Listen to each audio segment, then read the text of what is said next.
Part 1, Part 2, Part 3, and Part 4. Now look at Part 1. Part 1. A campus radio station is going to be in action. An interviewer is interviewing a man from the university for the survey. Listen to the conversation between them and circle the best answer from A, B, or C for questions 1 to 4. You now have some time to read questions 1 to 4.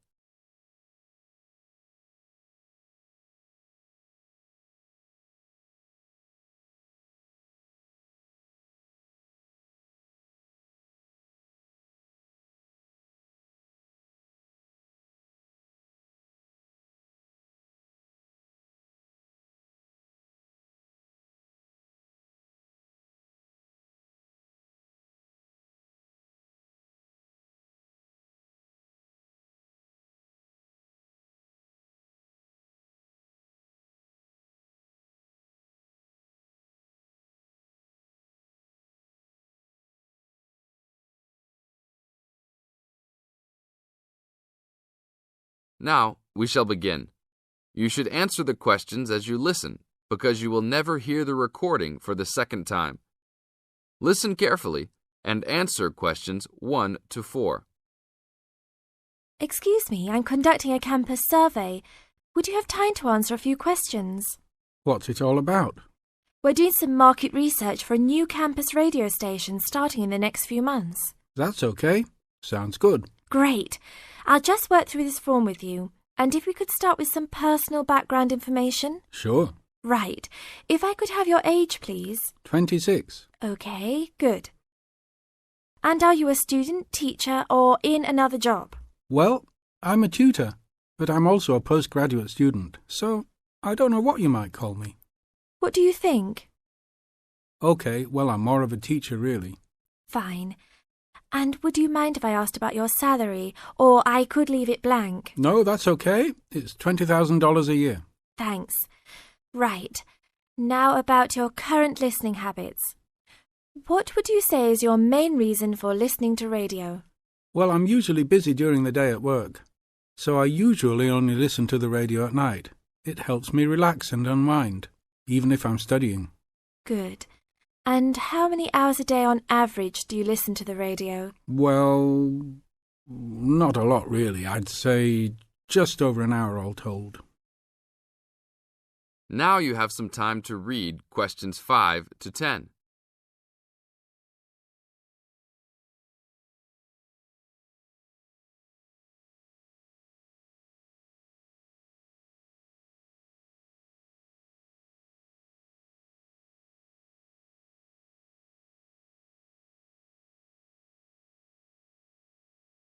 Now listen to the second part of the interview and answer questions 5 to 10.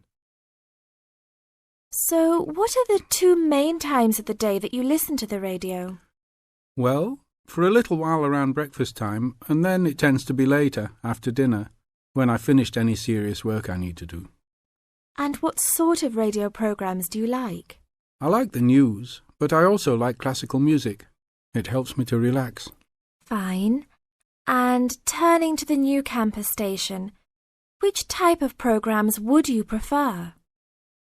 I think the existing radio stations cater for my need for news.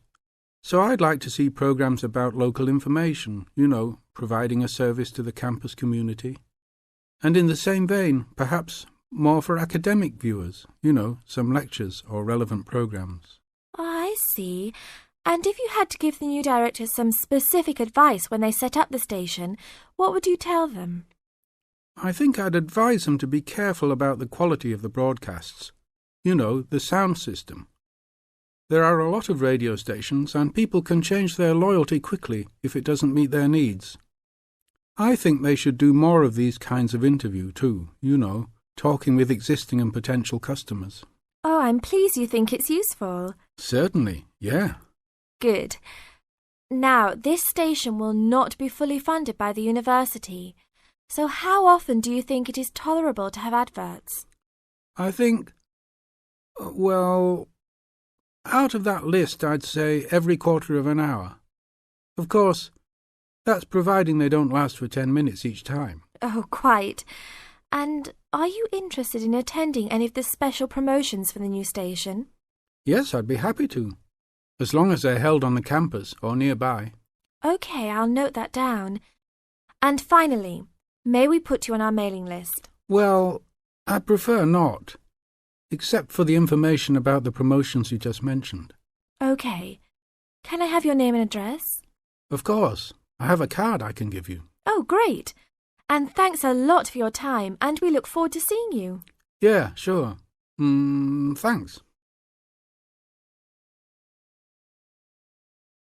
That is the end of part 1. You now have half a minute to check your answers.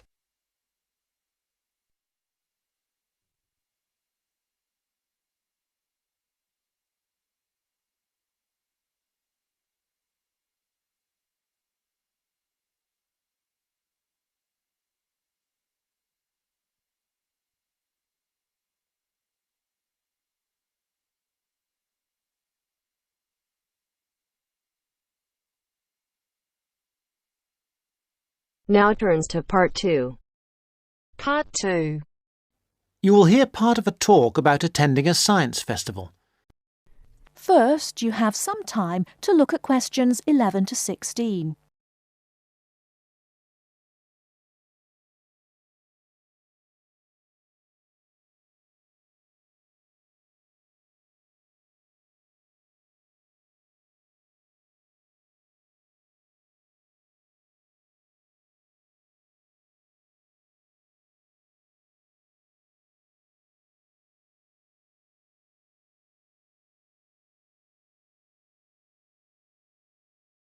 Now, listen carefully and answer questions 11 to 16.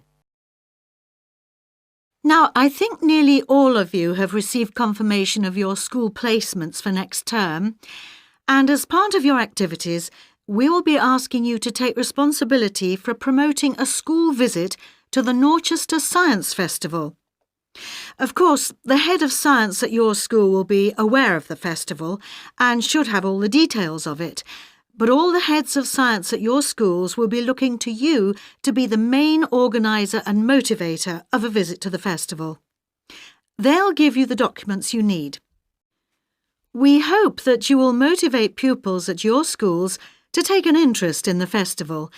It runs for 3 days.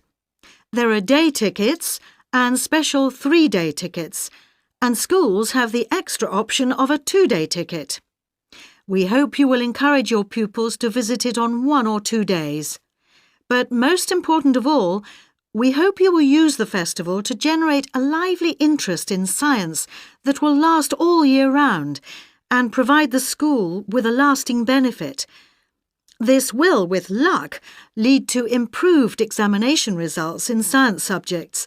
And let's not forget, we hope your pupils will have a lot of fun too. Needless to say, your performance in achieving these aims will count towards your final exam grade at the end of the year. Now, let me just say a few words on why a science festival. Science is part of our everyday world in a way that is different now from before. Of course, we are used to having the benefit of scientific inventions. We are used to the aeroplane, the motor car, the space rocket, and so on. But now we live in a truly scientific age, which means one where inventions and improvements are matters of routine rather than occasional and unusual events. We have become a really scientific society. Yet we find that we are failing to interest and enthuse the young in this. Fewer young people are choosing to study science at school after the age of 16, and even fewer at university. As a result, we have fewer teachers coming into schools to teach science. And many science teachers are not teaching their specialism. For example, I know of several cases where maths is being taught by biologists and chemistry is being taught by physicists. We urgently need another 3,000 science teachers in England at least. That's why we look to you, the science teachers who are starting off your careers, to inject enthusiasm and wonder into the study of science, and we hope the Norchester Festival will help you to do this. Before you hear the rest of the talk, you have some time to look at questions 17 to 20.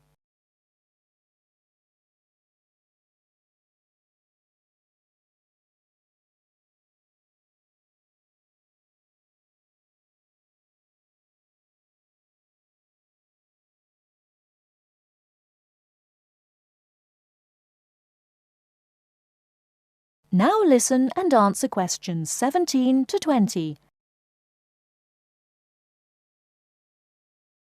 Now, enough of the background. What about the festival? There are 3 main venues where the festival events take place.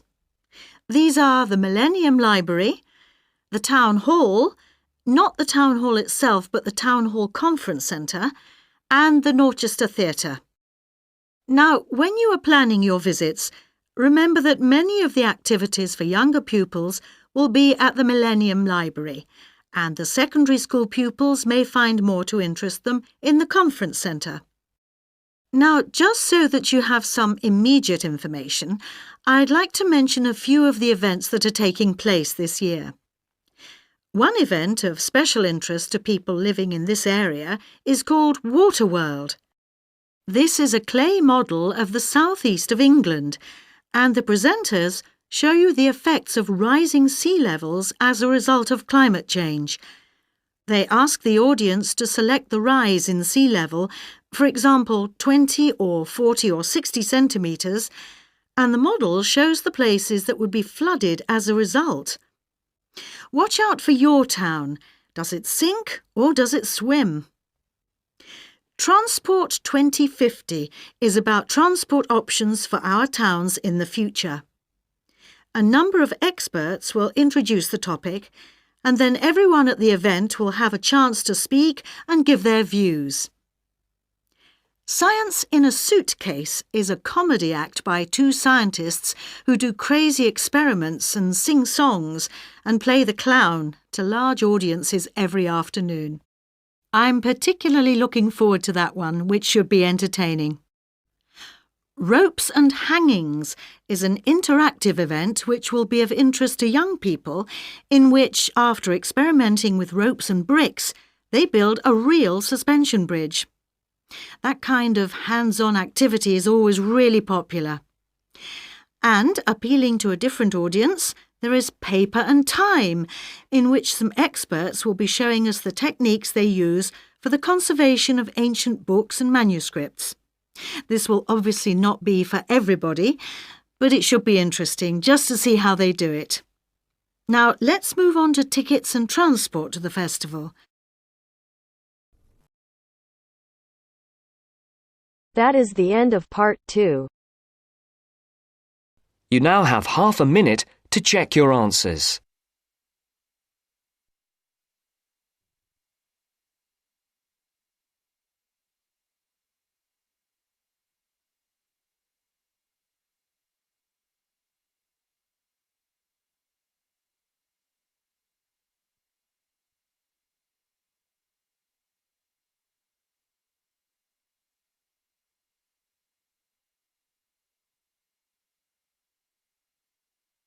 Now turns to part 3.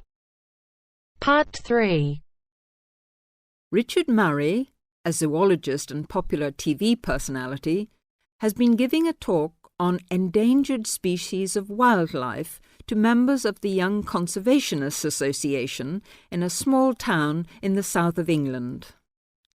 Listen to the extract from the discussion he had with 2 of the young people after his talk.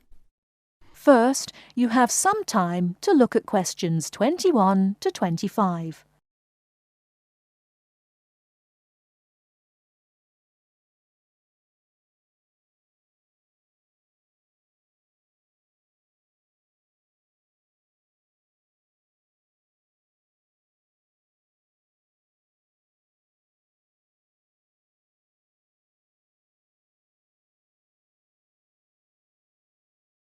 Now listen carefully and answer questions 21 to 25. What would you say, Mr. Murray, are the main reasons that so much of our wildlife will have died out by the end of the next few decades? Well, Tony, we can't, of course, rule out the effect of urbanization due to the spread of population. But apart from that, I believe there are two reasons which, in a way, are like the opposite ends of a piece of string. If you tie a knot in that piece of string, you end up with a circle, and whichever way you go round, it's going to turn out to be the same. I don't think I quite get that, Mr. Murray. Well, let's put it another way. It's rather like a film. You've got the good guys and the bad guys. They're pulling in opposite directions, but when it comes to the final showdown, it's hard to make out which is which. What are your two reasons, Mr. Murray? I call them greed and caring. Greed and caring? Yes, I know they don't seem to have much to do with one another, but think about it. The motive of greed is pretty obvious. In the course of the next few months, thousands of baby seals will be bludgeoned to death before they're even weaned from their mothers. What for? For the sale of their skins at inflated prices to please the vanity of a few and line the pockets of the killers. Crocodiles will be slaughtered to provide shoes and handbags for the rich. Gorillas, tigers, leopards and rhinos will be hunted for senseless sport or poached in defiance of regulations. Their skins, their horns, and their magnificent heads will be used as trophies to decorate someone's living room floor or walls. That's terrible. Yes, but it's not all. The whale, probably the most impressive and certainly one of the most intelligent sea mammals in creation, will be cruelly hunted and harpooned to make more money for the profiteers. The dolphin, the sailor's friend, will be indiscriminately battered to death at so much a head on the grounds that it is taking away the livelihood of a few fishermen by consuming the fish in its natural habitat. But surely, Mr. Murray, we do have to keep warm. We need whale oil and ambergris. Fishermen have to make a living. Part of what you say is true, of course, Tony, but we shall have to enforce far stricter controls if future generations are not to find themselves in a world devoid of wildlife as we know it. Well, I see what you mean about fur coats and crocodile handbags, Mr. Murray, but I don't understand what you mean by caring. That can't be bad, surely. I mean, I thought we were supposed to be living in a caring society. Well, so we do, in a way. The trouble is, there are so many well-intentioned people who start out with the best possible motives of trying to protect or immunize us from this, that, or the other in the most effective way at the quickest possible rate. But in their enthusiasm, they lose sight of the long-term consequences. It's only very gradually that the danger to other forms of life, including humans, comes out. Not to say leaks out, and by that time it'll probably be too late to do much about it. Take insecticides, for instance.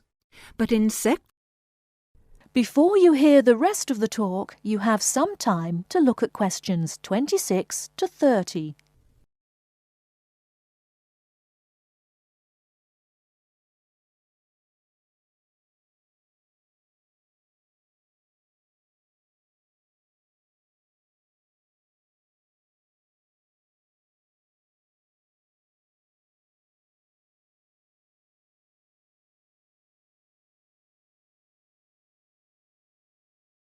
Now listen and answer questions 26 to 30. But insecticides protect crops from pests. They destroy disease-carrying mites and creepy crawlies like cockroaches. True, but nature has a way of developing her own immunity against insecticides and other pest controls, with the result that the biologists are driven to inventing stronger and stronger compounds, which, though they may annihilate the pest, nevertheless permeate the environment, are assimilated by plant and animal life, and become absorbed by the soil. Countless innocent creatures, the beaver or the mole, for example, are performing a useful task in the natural control. The alarming prospect is that as these poisons enter the foods we eat, and consequently our own systems, they'll find their way into the body of the pregnant mother and into her milk, offering incalculable risks to the unborn or newly born infant. In spite of all our technological expertise, our time is running out. We're virtually destroying ourselves. That is the end of part 3. You now have half a minute to check your answers.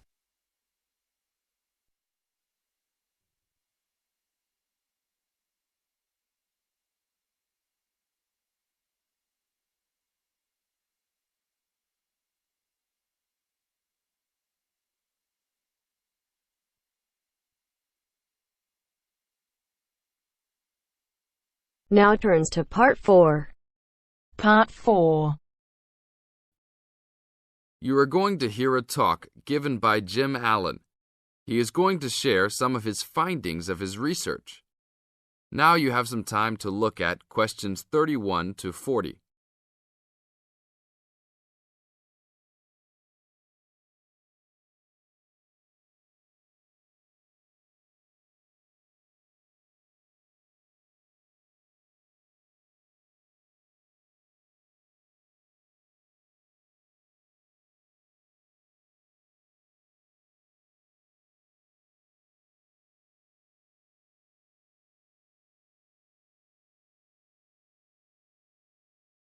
Now, listen carefully and answer questions 31 to 40.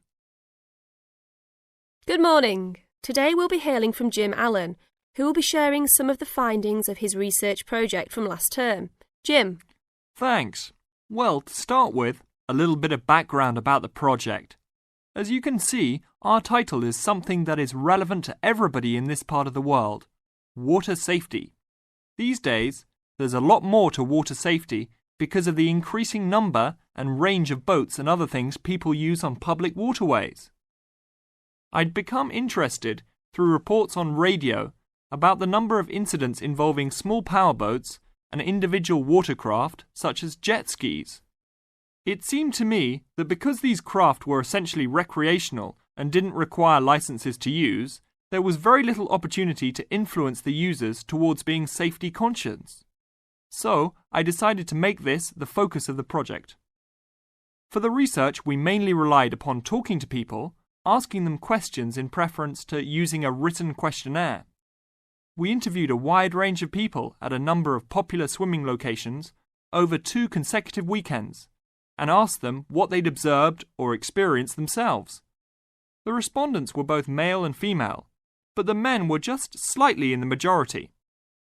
We were pleased with their willingness to talk about the subject, and all told, interviewed 145 people over the 2 weekends. So, what were the findings?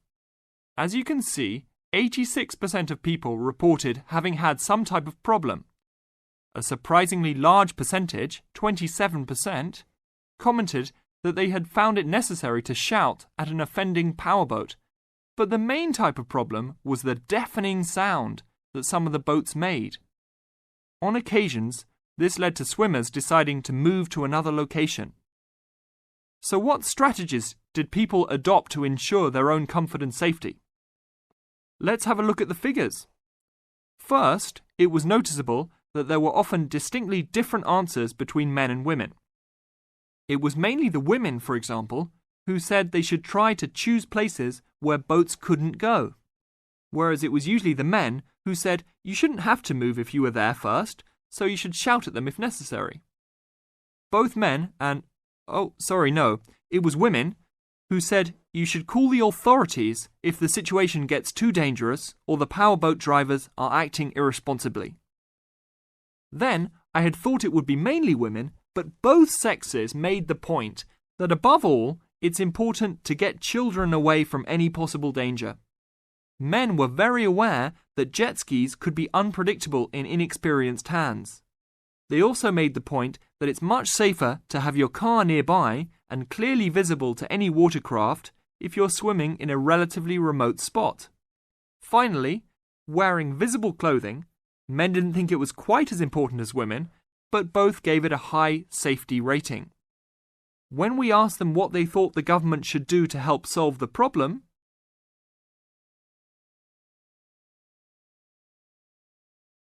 that is the end of part 4.